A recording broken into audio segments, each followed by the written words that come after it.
Lorsque je pense à Virgin Killer, je pense avant tout à cette pochette d'album très embarrassante, déclare Klaus Meine. La maison de disques nous avait alors forcé la main pour sortir l'album avec cette pochette scandaleuse afin d'attirer l'attention sur le groupe. Aujourd'hui, proposer une photo comme celle-ci serait inimaginable. Ce n'est pas quelque chose dont nous sommes fiers. Bien que les Scorpions aient déjà créé quelques remous avec le visuel dénudé d'In-Trance, c'est bien un scandale qui éclate lorsque paraît l'album Virgin Killer. La couverture présente en effet la photo d'une jeune fille préadolescente dénudée, des éclats de verre dissimulant à peine ses parties intimes. La jeune fille, une dénommée Jacqueline, et âgée de 10 ans à l'époque, est recrutée à la suite d'une annonce parue dans le magazine Bravo, datée du mois d'août 1976. En résulte cette photo outrancière réalisée par le photographe Michael von Gimbuth, auteur de la très artistique photo d'In-Trance, sous l'impulsion de Stéphane Böhle, manager chez RCA Records.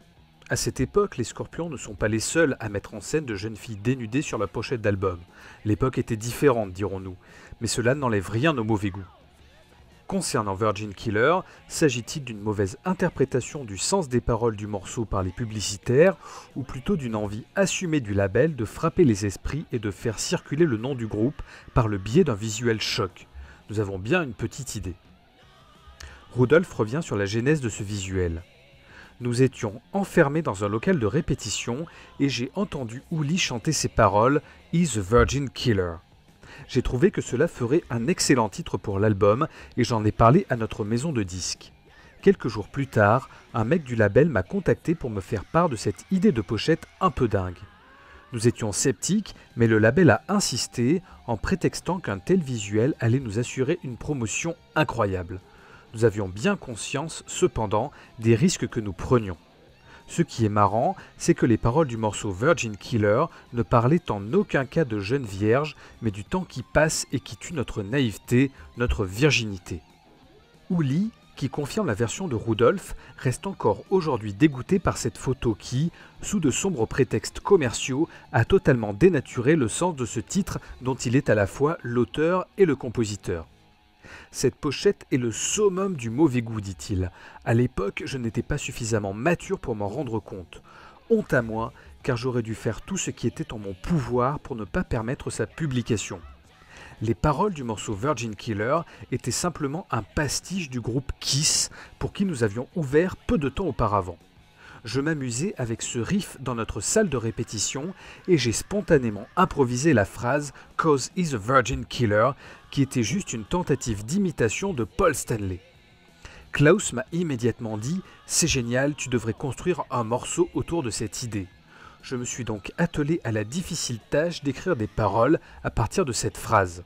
Le morceau a un sens totalement différent de celui qui a été présenté au public. Ce tueur de virginité, c'est le temps qui passe et également notre société contemporaine qui piétine et écrase brutalement le cœur et l'âme de notre innocence. Le producteur Dieter Dierks se rappelle pour sa part d'un moment embarrassant. J'avais pris l'avion pour New York afin de rencontrer Bob Summer, le président de RCA Records. J'étais très fier car j'allais lui présenter non seulement les versions finalisées des morceaux, mais aussi la pochette de l'album. Je n'oublierai jamais ce rendez-vous, tout simplement car il n'a pas duré plus de 45 secondes. Dès que j'ai posé le visuel de l'album sur son bureau, il est devenu tout pâle. Il s'est levé et il m'a dit que je venais de lui faire sa journée. Après cela, Bob est parti et il n'est plus jamais revenu dans le bureau. Le rendez-vous était terminé. Les Américains n'ont jamais accepté de sortir l'album avec cette pochette. Au départ, ils voulaient même que nous changions le titre de l'album, mais nous avons fini par trouver un compromis avec cette pochette affreuse montrant les 5 membres du groupe et aujourd'hui encore, je la déteste. Musicalement, Virgin Killer est surtout un choc auditif. Sous la houlette de Dieter Dierks, désormais membre indissociable du groupe et artisan de sa croissance, Scorpion renforce à nouveau son côté rock et mordant pour flirter avec le heavy metal et proposer des morceaux d'une violence inouïe pour l'époque, à l'image du riff saignant de ce morceau titre qui propose une véritable débauche d'énergie et de violence pure. Bien aidé par le chant habité d'un Klaus Meine désormais en pleine possession de ses capacités vocales, ce morceau s'impose comme un brûlot imparable dont la flamboyance n'a d'égal que la rugosité. premier des 4 morceaux signés de la main d'Uli Jon Roth sur l'album, il témoigne de l'inspiration décidément décalée du guitar héros allemand. Publié en single au Japon, le morceau n'est jamais interprété en live par les Scorpions. C'est Uli qui intégrera finalement Virgin Killer dans le répertoire de son groupe Electric Sun et qui jouera le morceau lors d'une tournée européenne en mai 1983. À partir de 2004, désireux de rendre hommage à son passé au sein des Scorpions, Uli intègre durablement le morceau dans sa setlist.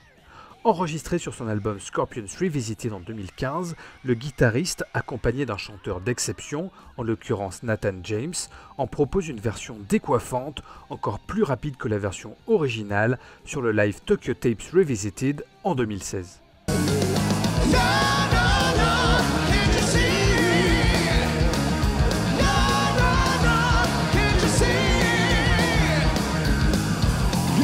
You're